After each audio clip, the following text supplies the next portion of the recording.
daraan mana keessa jira. Tokko lafaa keetu waan maal laafiti naan jee na ergate shaayii laafiti naan jee. Isa shaayii fidee keessee beesdee ulaa ammaa mara dhaabbatee meeshaa ol isaa ol qaqqabee akka na lululee beeyte na lululee.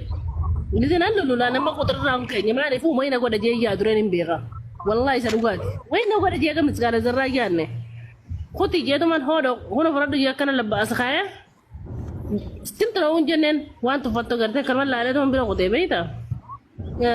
Amma taal laan jee. Ijoolleen biyya arabaa jirtu ni beeytan. Ijoollee tanya warri akkasii ni jirtu moo hin jirtu. Mee takka takka warri akkasii gartan. Wallahi waan akkasii ni jirtu. Maalu nu lulu uleedha. Ulee dhaabbataa deema sana ulee dhaabbataa deema sana. Okay, nagaa deema.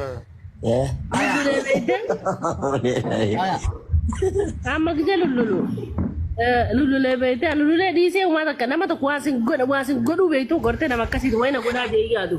Wanni qabu kana cuunfeetti mukteeru tokko. Akkasitti ashti biin hin jeenne beeyte maal feetan hin jeenne beeyta yennaan inni taali naan jee beeyta kulli zaq hin jeeru daan nyaadhu hin jeenu. Akkan jeeru. Tamira isa holle tamira isa taal jee gadi fageenyaan. Taal jee beeyta yennaan kulli zaq fiil hin jeenne beeyte.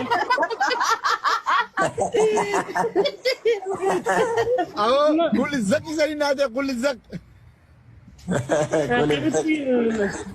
Biyya baay'ee ulat itu kon lafadde guyyaa afur guutuu akkan eegan guyyaa afranii sibii jalaa baafadde jechuudha wallahi laagi wallahi guyyaa afranii jalaa baafadde alhamdulillah akkasii shabaabaaf akka yaadatti nageessite annama kan hin alhamdulillah garuu ani bikin nyaadhu aanan dhugaa humna baaftanii ijoollee teenya wallahi ana lafees jabeessaa nabbaa fete muka xiyamtee firraa dhorkitan.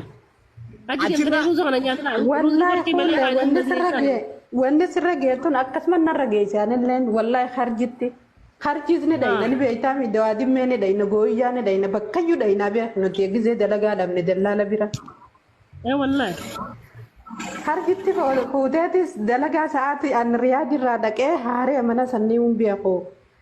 Dalagaa sa'aatii dalagadhu ettee giseen mana dhaqu dhalaan hin jirtu. Mee hin jeen giseen makiinaa horuu deemu mee madaamiin jeen. Madaam wanti dhanan jee.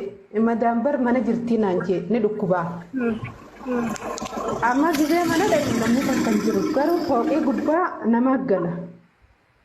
Gisee amma bu'een madaam mee yaamin jeen madaam. Gisee madaam hin jirtu kootu nadda binaan jee. Gisee matbaxa ol seenu namni takka jalo hin gubbaa ni jira nammoo namni dhalaa. Akkasittiin bakka dhalaan hin jirre hin naddafu. Namichi maallaqa as baasee akkana na jala deema. Deem sittiin ijammoo narraa gattee isanumaan jeen. Sittiin ijammoo narraa ta'e narraa dabattanumaan jeen. Dafii deem na galchiin jeen. Bar jee mootummaa karaa jiraa si galchuu ni sodaadhaa jee. Mootummaan ana qabdu deem na galchiin jeen. Akkasittiin funyaan uree. Mana na deebisiin jeen mana dallaalaatti mootummaa karaarra jiraa ni sodaadhaa naan jee. Haana qabdu mootummaa sanin na geessiin jeen. Akkasin na galchi.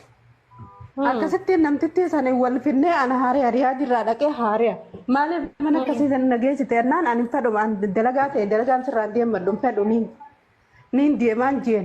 Qarshii 200 as kanni naan jette. Mana kiyya eegaan dalagaa sin geessine deemuu deemte qarshii 200 as kanni naan jette 200 san kafaleetiin biduu waa takka halkan tokko qobichaa bulee 200 kafalee riyaadii deebi'e. Qarjii dalaala qarjii akkasii dhugaadha. Hattu hunda isaaniiti yaa hunda isaanii walumaa dallaa himatu.